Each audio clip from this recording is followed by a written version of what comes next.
Hey YouTube, what's up? This is Ben from ShouldIGetIt.com. Welcome to another episode of Shooting Cars, the show that's part of the series Photo Tip Thursdays that comes out every Thursday at 9 a.m. Pacific Standard Time. If you're not already subscribed, please do so, and if you have any questions, DM me on Instagram at @acarphotographer. In this episode, I want to show you a series of images I shot of a McLaren 570S a while back. I want to show you kind of a story and a different style of photography and kind of give you some inspiration for maybe a more journalistic type of shoot. And then I want to walk you through my top keyboard shortcuts in Lightroom, which have saved me literally hours, maybe even days worth of time since I learned them, because I use Lightroom almost every day. And so when you save 5 seconds here and 10 seconds there, it all adds up and saves you a bunch of time. So let's hop right into it. In this series, I'm going to be showing you the McLaren 570S, as I mentioned, kind of some shots when I got to spend time with the pre-production car a long time ago. So let me find that image for you here. You can see this is pre-production unit 120 right here, and it had the New York plates because it was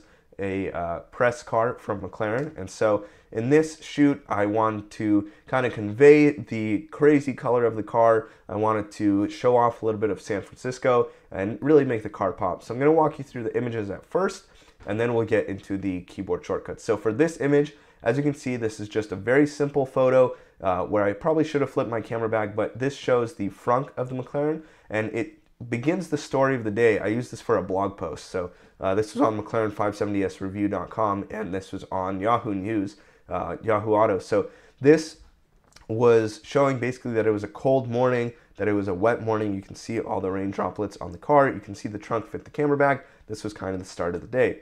As we move into image 2, you can see I went to San Francisco for this shoot with the car, and what I did to show the movement of the city, of kind of the early morning movement, was I shot at a very slow shutter speed. So it's at 1/15 of a second, and this shows the beauty of the car and the color popping and the street lights reflecting off of it. And what I did to not have cars, perfectly static in the background was I shot at 1/15 of a second to kind of get this little bit of blur here. And then this car and the cones I didn't take out because I felt that was part of the city environment. Here you can see this is, just making the color pop. The green and blue theme was kind of the theme of this whole shoot. This is the front of the car, so when I, talked about the nose lift being up, I could talk about it here. And you can see the gap right there, so that's with the nose lift up. So basically, there's a story, and then there's images that you add to the story. And it's not always that when you take a picture, you need a caption. Sometimes you have captions or like a magazine article or a blog post or whatever, and you need images to help tell that story. So here was another shot that's kind of a behind the scenes of the shot you guys will see in a second that we'll actually be editing. So this kind of just showed it off, very simple, neutral colors, red, a little bit of tan, the green and the red lights work very well here. And the green of the trash can, everything just kind of worked out perfectly, and the yellow of the license plate and the taxi, it matched. Of course, this wasn't all put together, but that's why I decided to keep the image. This image shows kind of the caps right here. So there's no hood on the 570S. There's just these two caps for oil and water, pretty much, for your windshield wipers, I believe. And then I had the doors open and the front, and this image kind of shows, all the components of the car that open. And then this is the image where the color really popped to show the front, and this is the image that we're going to be editing. But pretty much, I wanted to just give you guys some inspiration for shooting images like this that kind of tell a story. So here, the headlight shape that has the little McLaren kind of shape in it. Here's the green and blue again, the wheels, the tires, the brakes, the pre-production 120, the rear of the car kind of fitting in this tight spot, the McLaren logo, how big the rear is, the exhaust, that type of stuff.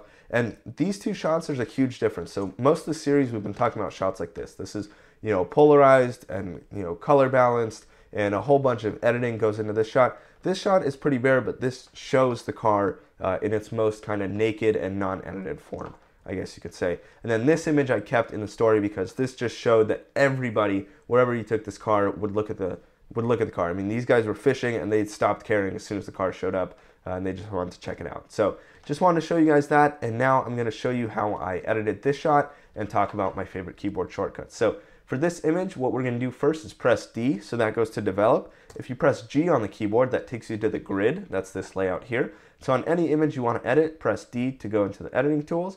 I'm going to reset it, so this is all reset straight out of the camera raw, and we're going to start by cropping this image. So to do that, you can either hit this icon here or save some time and press the R key on your keyboard. So R shows up the crop, and when you're cropping, you'll see that if you grab the corner, you can make this pretty much any shape, right? You can make it a square, you can make it a really wide kind of panel rectangle, you can make it full size. So what I do to keep the aspect ratio the same is you hold shift, and then when you move, you'll see that when you're holding shift, it will keep that rectangle and keep the same aspect ratio. So I want to have the image a little bit closer like that. And then what I want to do is make sure that this top line is straight. So you hit this little ruler icon, and we're going to select 2 points that would be level right there. And you'll see that it straightened out the image. So there's our crop. Actually want to bring it down a little bit more, and we're set. So that is the crop. Now I want to add a gradient on the top to desaturate it a little bit more. This is like the sky gradient that we talked about. So I'm going to press M on my keyboard, pull it down here. This is going to darken it a little bit. That's actually a little more than I want. And for saturation, I want to turn this down. So almost go black and white on the top. And we could pump clarity if we wanted. I'm going to do just a little bit, and we're good there. So now the top, you can see before and after. Top's a little bit darker, and the car is a little bit darker as well. So we're going to move into hue, saturation, and luminance, and we're going to go to our green color. So just select this tool right here. This is very similar to changing the color in Photoshop. And as you can see, this is going to change the saturation and luminance. So I'm just bringing the car up a little bit, and there we go. So now we have that. So at this point, what I want to do is start cleaning up the image. And to do that, I'm going to hit Q on my keyboard. So hit Q. That shows up your spot removal tool, and I'm just going to click around, and you'll see that this is going to remove all the little white dots on the ground. Of course, I can zoom in and get really detailed if I want with this. Thankfully, the ground is pretty much the same texture everywhere, so I'm just going to get rid of the distracting elements, clean up the ground right there. And when we're done with that, all we do is hit enter. And so you can see we've already done a couple of steps on this edit. Now, after that, what I want to do is brush a little bit on the ground. So I want to give the ground not really a gradient because that's just a straight line. I want to brush around the car. So I'm going to hit K for my brush, which is this tool right here. I'm going to hit that, and I'm going to do a little bit of darkening. So I'm going to go to burn, and I'm going to bring the clarity up. So you can see that I'm just going to paint in right here.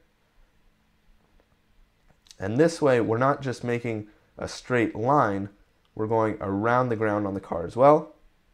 And we're set. And we talked about this in the first few episodes of the series. So you can see at this point, we can control brightness. We can make it brighter, we can make it darker. I might go a little bit on the brighter end here. And now we're good. So if we want to see the before and after, we can press Y.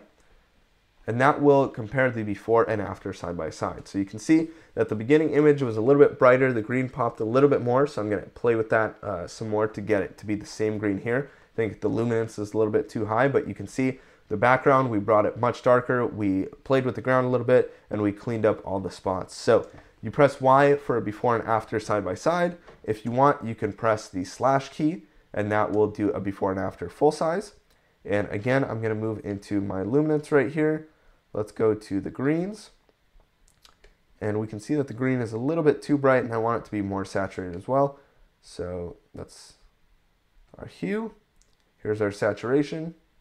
And you can see that I can take out the color, or I can make it really green and pop again. So there's our edit. Hopefully you guys learned from this a little bit.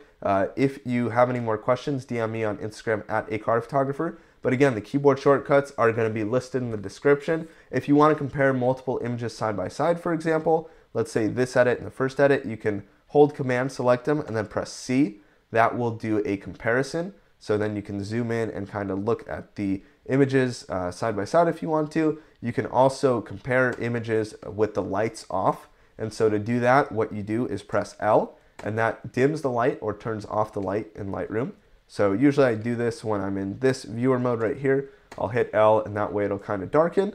Or if you want to go full screen, just hit F on your keyboard and you'll go full screen. If you want to set certain images to edit, again, use the color labels that we've done. So 7 is to edit, 8 means the image is done. And so those are just a couple of shortcuts that I want to share with you guys. If you have any more questions, please let me know in the comments down below. Hopefully my voice didn't sound too terrible in this one. I appreciate your support as always, and I'll see you next week for another episode of Shooting Cars at 9 a.m. on Thursday. Thanks so much for watching. Peace.